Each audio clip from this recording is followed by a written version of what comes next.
selamat pagi. Pagi Bu Sarah. Maaf mengganggu waktunya sebentar ya. Ya. Teman-teman, kali ini saya akan mewawancarai salah satu kepala sekolah di TK Strada, yaitu di daerah Bintaro. Oke, Bu Indi, silahkan perkenalan diri terlebih dahulu. Saya Nindi Saputri, saya kepala sekolah TK Strada Bakti Utama di Jalan Bromo nomor 46, tepatnya di Pesanggerahan, Bintaro, Jakarta Selatan. Saya sudah menjadi kepala sekolah 1 tahun, ini mau jalan 2 tahun. Gitu misalnya. Oke, terima kasih Bu Nindi. Nah, di sini Bu Nindi saya ingin bertanya-tanya tentang pengambilan keputusan. Nah, tentunya Bu Nindi itu kan banyak sekali ya menemukan kasus-kasus ya, kasus yang berat ataupun ringan ya, dari segi dari pendidik ataupun dari orang tua murid dan bahkan juga anak-anak gitu ya. Nah, kalau boleh tahu Bu Nindi, belakangan ini ada nggak kasus yang sudah Bu Nindi selesaikan? Kebetulan terjadi di tahun ajaran yang lalu, ini terkait dengan pendampingan anak gitu. Jadi waktu itu ada salah satu anak yang berselisih paham dengan cara selisih pahamnya itu perilaku. Jadi biasa anak yang baru masuk, sebenarnya mereka mau main, tapi cara mainnya itu yang memang kurang tepat, menggunakan adegan memegang kepala leher gitu. Disaksikan atau anak yang dipegang lehernya itu berbicara pada orang tua. Terus orang tua itu menganggap bahwa itu suatu pemberian dan kecenderungannya adalah melukai. Orang tua tersebut itu datang ke sekolah, datang kepada saya. Kemudian salah satu permintaannya adalah untuk men-support anak dan temannya anaknya. Ibaratnya kalau dalam kasus itu kan ada pelaku dan korban, yang pelaku itu ya? Iya, yang datang itu korban. Yang datang korban yang menuntut untuk pelakunya. Iya, soalnya diskors lah gitu. Nah di situ saya lakukan dialog bersama. Saya yang pertama yang saya pikirkan adalah gimana caranya saya mengkomunikasikan, memahamkan bahwa kepada orang tua korban bahwa itu permintaan untuk skor itu bukan permintaan atau pengambilan keputusan yang tepat gitu untuk anak, karena kan kita bergeraknya di TK. Maka saat itu yang saya lakukan adalah dialog dan saya mendengar dulu dari sisi orang tua korban gitu. Setelah itu saya minta waktu untuk berbicara juga untuk melihat atau cari tahu sisi dari pelaku yang dianggap pelaku gitu ya. Setelah itu saya dan guru kelasnya juga mewawancarai anak, gimana sih kronologinya, kenapa sih harus seperti itu bermainnya gitu. Setelah terkumpul informasi, ternyata anaknya itu mau main, dan sebelum adegan itu ada, anak yang korban ini juga sudah men-trigger temannya itu. Dia udah dorong-dorongan sebenarnya. Nah itu yang tidak diketahui orang tua. Melihat dari kasus yang sudah dijelaskan oleh Bu Nindi ya, tentunya kita juga di TK pun juga sudah menerapkan keputusan ya, pengambilan keputusan yang memang memerlukan waktu yang lama gitu. Nah itu Bu Nindi tadi sudah mengumpulkan fakta dulu sebelum mengambil keputusan bagaimana kita ya. Nah kemudian menurut Bu Nindi nih, dari kasus yang Bu Nindi jelaskan tadi, dilema etika yang apa sih Bu Nindi rasakan gitu ketika menghadapi kasus tersebut? Tentunya dua-duanya orang tua ini kan sama-sama pelanggan kami. Pelanggan itu kan gimana caranya kita sebagai istilahnya penjualnya kan memuaskan mereka.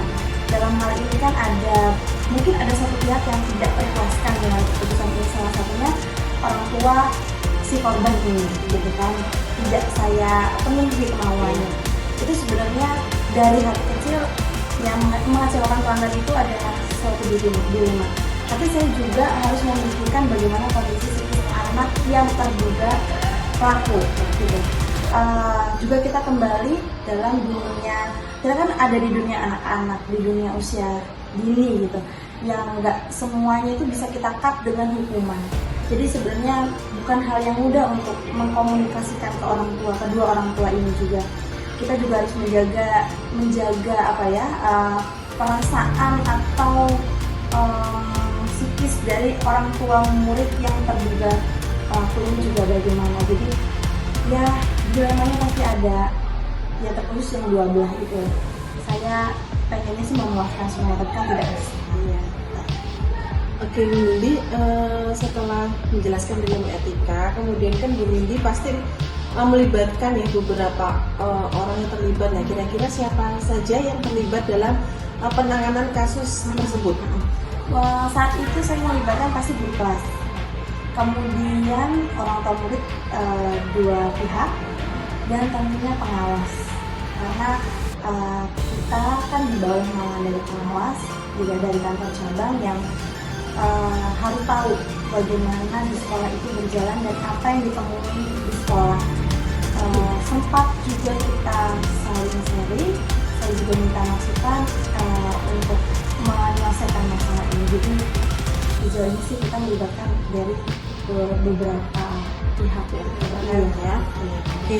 Nah, ada nggak sih Bu Nindi hambatan ya Bu Nindi, hambatan yang Bu Nindi temui nih ketika menangani kasus-kasus selain kasus tadi ya, termasuk kasus tadi nggak apa-apa, tapi ada kasus-kasus pasti Ya, kan. pasti. Nah, hambatannya itu yang paling sering Bu Nindi temui itu apa? Hambatannya itu lebih ke pemahaman, gitu. Pemahaman dan mindset. Ya, mindset dari khususnya orang tua yang belum terlalu mengenal pendampingan atau pendampingan. Karena memang di sekolah saya itu latar belakangnya itu warna-warni, Beragam ya. beragam gitu. Jadi ketika bertemu dengan orang tua yang mungkin pendidikan, dari segi pendidikan itu memang kakak sudah di familiar parenting, itu komunikasinya sangat mudah ya, lebih mudah. Jadi ibu sudah tahu wawasannya banyak. Tapi kalau kita bersinggungan atau harus berhadapan dengan orang tua murid yang punya konsep itu, saya yang penting bayar sekolah, anak saya sekolah, dikasih yang terbaik. Yang lain-lainnya tuh pokoknya urusan sekolah, itu yang jadi tantangan sebenarnya. Berarti sepenuhnya menyerahkan ke pihak Iya, sekolah ya, karena tantangannya. komunikasinya jadinya bukan dua arah, jadi cuma satu arah kan ya. Lepas tanggung jawab Iya, ibaratnya ya. betul. Oke, kemudian Bu Nindi, ada nggak pedoman khusus yang dibuat oleh sekolah dalam menangani kasus-kasus tersebut? Ada nggak? Pedoman khusus, kami punya SOP. Ya, jadi kita itu sama-sama, saya dan guru itu guru karyawan menyusun sebuah SOP ketika menemukan satu masalah, baik itu internal kelas maupun di luar gitu. Yang pasti kita akan komunikasikan dengan pihak terkait. Misalnya kalau ini anak, kita langsung panggil anak, itu prosesnya dia kemana dulu. Kalau kasusnya atau permasalahan selesai di guru, berarti sudah selesai.